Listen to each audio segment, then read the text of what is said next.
ગુજરાતનું રણ બનશે solar એનર્જીનું super power, ખેડૂતોને અનેક લાભ।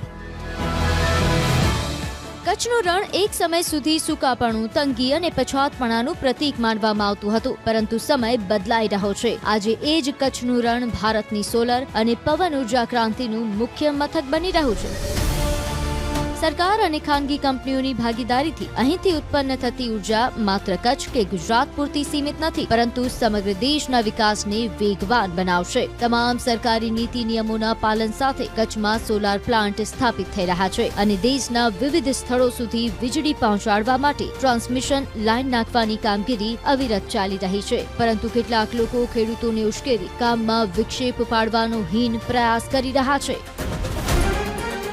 થર્મલ પાવરથી ઉત્પન્ન થતી વીજળી મોંઘી હોવા સાથે પર્યાવરણને નુકસાન પહોંચાડે છે, પરિણામે આબોહવા ડહોળાય છે અને પૂર, વાવાઝોડા, માવઠા જેવા ઘા સહન કરવાના થાય છે। પરંતુ સૌર અને પવન ઉર્જા પર્યાવરણ મિત્ર છે, ઓછી ખર્ચાળ અને લાંબા ગાળે ટકાઉ વિકાસની ખાતરી આપે છે। આમ તો ટ્રાન્સમિશન લાઇનો અમુક ખેડૂત કે સરકારી જમીનમાંથી પસાર થાય છે, પણ તેનો લાભ સમગ્ર સમાજ અને સમગ્ર દેશને મળે છે। સરકાર દ્વારા નક્કી કરાયેલા નિયમો મુજબ જમીનનું વળતર પણ આપવામાં આવે છે। જો કે વીજ લાઇન જેમના ખેતરમાંથી પસાર થાય છે તેવા ખેડૂતો વિરોધ કરવામાં ઓછા હોય છે, પણ જેમને કંઈ લેવા દેવા ન હોય તેવા લેભાગુઓ વિરોધનો ઝંડો પકડી ખેડૂતોને ગેરમાર્ગે દોરે છે। આ પ્રકારનો વિરોધ કરનારા સમગ્ર દેશને નુકસાન પહોંચાડે છે। માત્ર ખેડૂતોના હિતની વાત કરીને આવા લોકો માત્ર લાભના રોટલા શેકે છે। પોતાના સ્વાર્થ ખાતર વિરોધ કરાવનારા આવા લોકોથી સાવચેત રહેવાની જરૂર છે।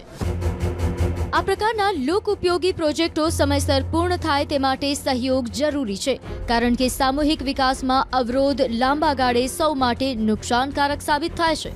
આવા સમયે જો કોઈ વ્યક્તિગત સ્વાર્થથી કે રાજકીય લાભ માટે વિરોધ કરવામાં આવે તો તે માત્ર કચ્છ નહીં, પરંતુ સમગ્ર ગુજરાતના ભવિષ્ય સાથે અન્યાય છે।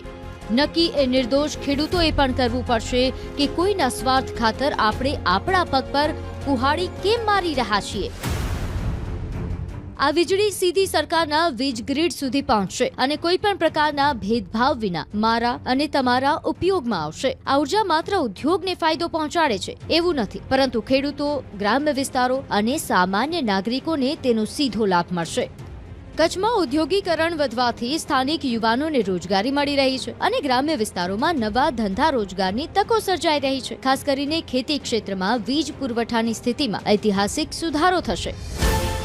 એક સમય હતો જ્યારે જ્યોતિગ્રામ યોજના દ્વારા ગ્રામ્ય ગુજરાતના અંધારા દૂર થયા હતા। આજે એ જ સરકાર ઉદ્યોગો સાથે મળીને ખેડૂતોને ઉર્જાવાન બનાવવાની દિશામાં આગળ વધી રહી છે।